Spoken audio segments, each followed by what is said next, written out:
Good morning. Welcome back to Nets Republic. And oh, the birds are chirping. The burrows were brewing. The girls were fighting. And what an amazing day it is to fire Jacque Vaughn. What an amazing opportunity we have here. What a great day to fire Jacque Vaughn indeed. It is clear what we need to do. Even my cat is aware of what time it is. It's time to fire Jacque Vaughn, fellas. I don't know what else needs to happen. I don't know what else we need to do. It's the way he goes out there and throws games that does it for me. It's the way he calls a timeout with 10 seconds left in the game for me. It's the way this man just does the unthinkable for me. Now, I'm not going to go on Mikal Bridges too hard because while I think there's just no reason to miss that foul shot, I don't really think it would have mattered in the long run because of how the game literally ended. So I'm going to leave Mikal alone. He almost had 40. I'm not going to say a word. Shout out to Mikal Bridges for having a pulse. Much appreciated. You were one of 3 people who were capable of scoring. We already know what it is with Cam Thomas. Making another video praising him would... It's meaningless because we all know how great that man is. Claxton had like 19 rebounds again, and we're just ignoring his greatness because of all the other extracurricular foolishness that goes on with this team. But the main focus I have is for 2 people individually. It is for Mr. Jacque Vaughn and Mr. Cam Johnson. I want to know, why was Cam Johnson in the game? That's what I'm interested in knowing. If we have all come to the conclusion that Spencer Dinwiddie is buns and we shouldn't have brought him back to begin with, but that's not even there, and you're benching him for Dennis Smith Jr., which, again, y'all know how I feel about Dennis Smith Jr. He's Westbrook at home. Y'all know I love Dennis Smith Jr. I will be the first one to admit that he cannot hit a jump shot to save his life, but that man, Dennis Smith Jr., plays defense. He moves the ball. He's got the layups when he actually decides to dunk the ball normal and not competing in an all-star championship or whatever the dunk contest is or whatever. He does a lovely job, and I mess with Dennis Smith Jr. He should be the starting point guard. That's not even a question at this point. So the fact that we bench Spencer Dinwiddie for basically the entire second half of the game, we are in agreement that that is what we do. Can y'all explain to me why we have the wrong Cam in the game? I understand that. Hold on one second. My cat is going nuclear. Give me like 2 seconds. Here, what is going on with you? Relax, my G. My G, relax. It is not that serious. Jesus Christ. This man is like literally trying to knock down the door. Anyway, listen. I completely forgot what I was saying. What was I saying, bro? So like, we're gonna just ignore the fact that we are all on the same... Oh, now you want to get down. Okay, cool. We are all going to ignore that we are clearly on the same page here, right? We're all on the same page that Spencer Dinwiddie shouldn't be playing and that Dennis Smith Jr. should be starting. So why do we have the wrong Cam in the game? I understand that they both have the same first name and Cameron on Cameron. That can get a little confusing, even though they look nothing alike. But I can understand how that can be confusing. They both have long hair, allegedly. I can understand how someone like Jacque Vaughn, who probably can't see his feet because his beard is so long, and I know I am not one to talk, but I will not shave my beard until he shaves his, and that's where I'm standing on that, but that's neither here nor there. I can understand that there might be some confusion in his elderly age. You can tell by the salt and pepper on his beard that maybe he is losing the ability to tell the difference between his players. To that, I just say, but that's neither here nor there. I can understand if that is the excuse we're going with, but there is just no reason why Cam Johnson was even in the game to begin with. Again, you acknowledge that the Spencer Dinwiddie thing was a failed experiment and we're basically letting Dennis Smith run point for the entire game, even with 5 fouls. But we don't have a common understanding of what it is with Cam Johnson. Should we start with the fact that he literally can't make a layup?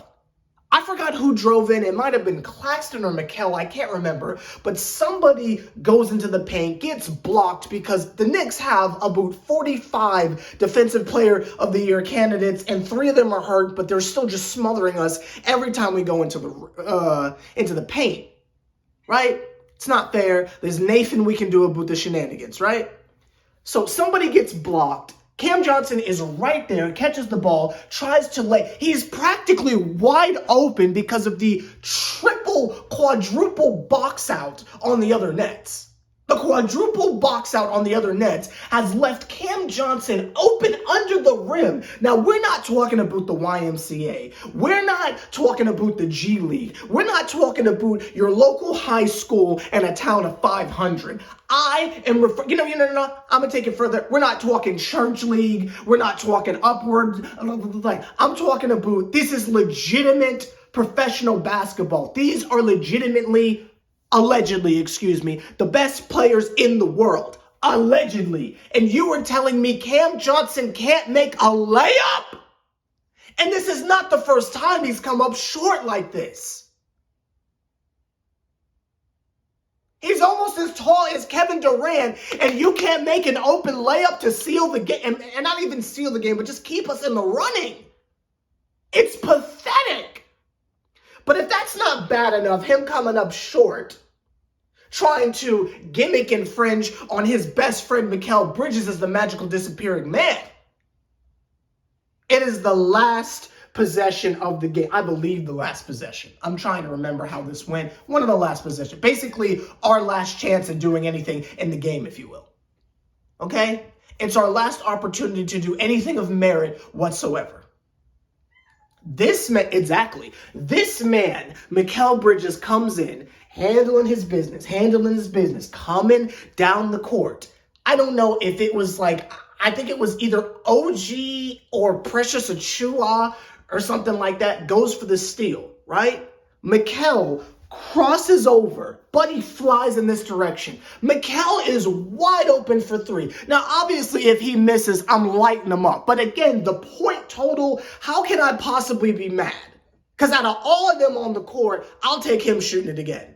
At this point, God, anything is better than Finney Smith taking another three. And we will get to Jacque Vaughn in a second, I swear to God. But y'all, this man, Mikal, says, oh, I know what to do. Even though I'm wide open at the top of the key, I have been on fire all night. Let me pass it to my buddy, who, again, could not throw a rock in the ocean. This man, Cam Johnson, is wide open and bricks a three. Wide open. Now, nastiness aside, complete nastiness aside, there are so many other options we could have gone with on the floor than an individual that cannot make a layup to save the game.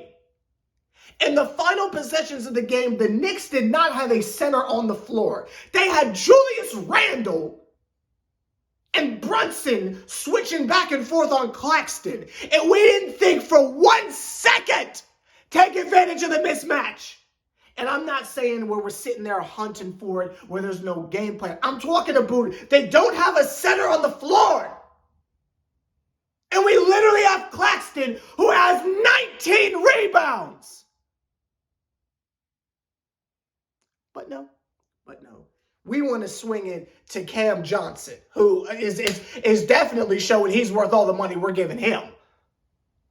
Because besties? Because twins? You're going to throw the game away because twins? This is just disgusting behavior, and I am just so livid, and I am so over it. Because again, it's not the fact that we lost, it's the way we're losing these games. We are having these fourth quarter collapses where they are completely winnable games. And again, if we are defending the tank, what are we tanking for? You already have a collection of young talent that we drafted that you don't even play. I'm going through my main channel and I'm privating and unlisting everything that's not music related, right? I'm in the off season right after we lost in the second round. And the amount of videos that I am deleting from my channel that say things like, oh, the Nets signed this person, the Nets signed this person, David Duke. Oh, now you want to leave. Make up your mind, my G. Jesus Christ. Make up your mind, in or out. Jesus, I'm working.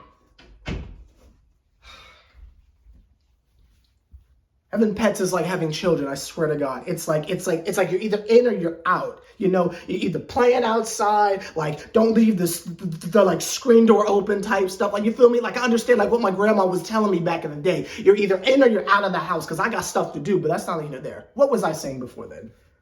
Dang it, what was I saying? And I know y'all are like screaming at me, like trying to help me, but unfortunately this is not Dora the Explorer and I can't hear you right now. What was I just saying?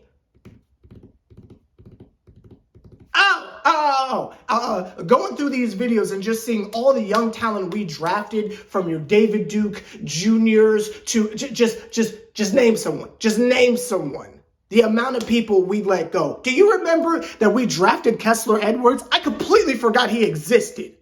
Now, I'm not saying he's coming through to save the day, though he was awfully clutch multiple times when everyone had the Rudy, if you will. But that's not here or there.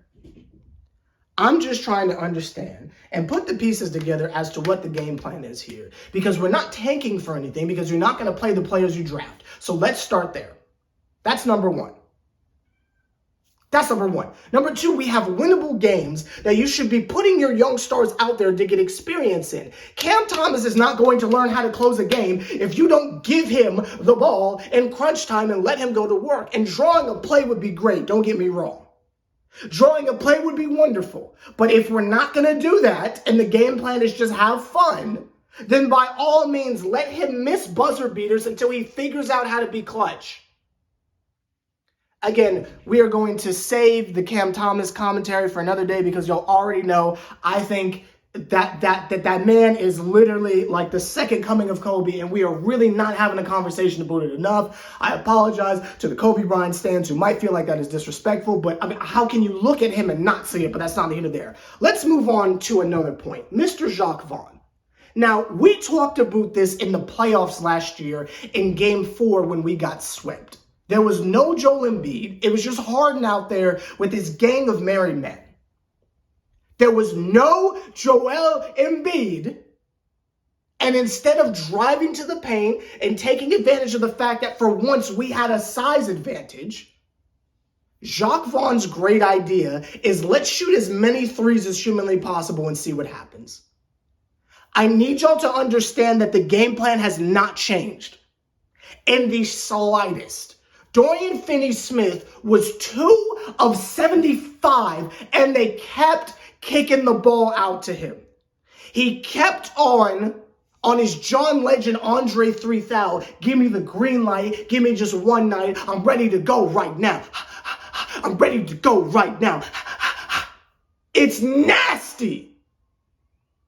Everybody is just rocket launching threes.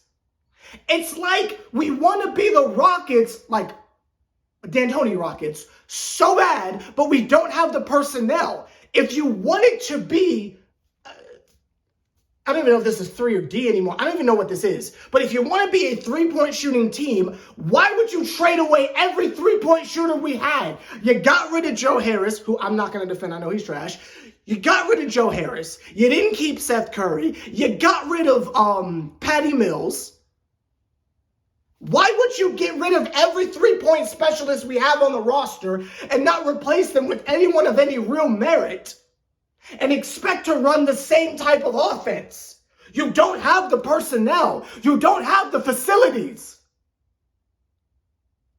It does not make any sense. I understand Lonnie Walker is playing very well. Shout out to him. But you do not have the necessary aspects. You don't have the necessary assets, at your disposal to play in this manner. How do you not know that, Jacque? How do you not know that? I didn't say anything last game, but the fact that we saw Mikal Bridges kick it out to Claxton for an open three when we were trying to win a game, I almost vomited. What are we doing? Because to me, this is just losing for the sake of losing. The game plan doesn't make sense. The lineups are so questionable. Again, why was Cam Johnson even in the game when you're trying to protect a lead? Because what that tells me is we were up on them and upper management said, Jacque, pull the plug, pull the plug, pull the plug. And you put the trashiest dude on the roster out there, put Cam Thomas on the bench and say, okay, have fun. Because he knew we'd choke it away.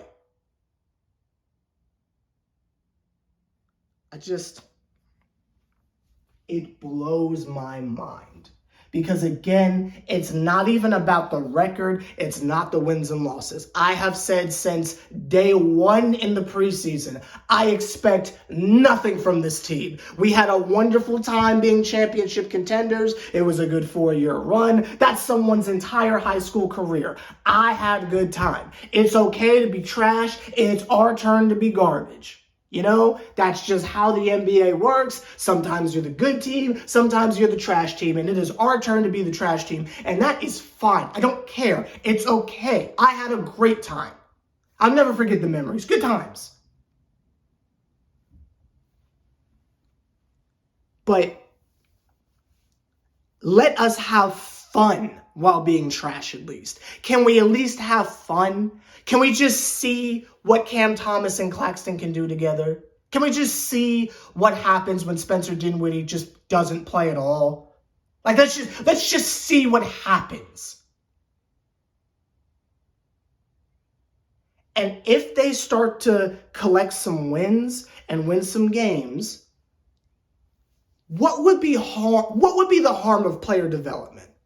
That's what I want to know. What would be the harm of player development? If we know that we have an established baddie and Royce O'Neal, why not let him start? Why not let him start?